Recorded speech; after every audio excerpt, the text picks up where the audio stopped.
Blessed day, we are Group 5 from BSBE Marketing 3D.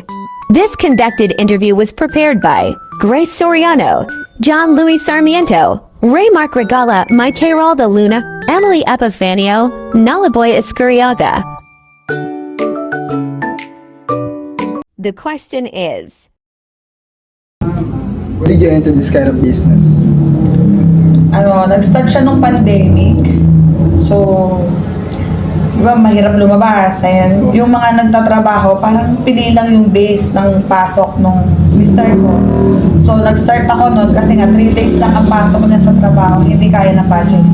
Kaya naisipan ko mag-start ng food delivery business. So next po, what are the common challenges that your business encountered during pre-pandemic? Nung pre-pandemic, syempre bawal lumabas.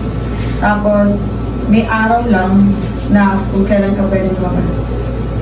Yung mga rider, yun, maraming hihinging permit kasi nga bawal na lumabas. Ganyan. Yun lang yung medyo mahirap ng pre-pandemic. Talagang social distancing kailangan. Yun lang talaga yung mahirap na bawal lumabas. So ma'am, our third question po is, what did you do to survive business during pandemic? Actually, walang nag-survive, walang ganun. Kasi nag-boom yung business ko during pandemic. Kasi kami lang yung nakakalabas, kami lang yung nakaka-deliver. So wala naman ako masyadong naging problema nung pandemic. Bukod dun sa bawal lumabas, pero during pandemic, dun talaga nag-boom yung negosyo.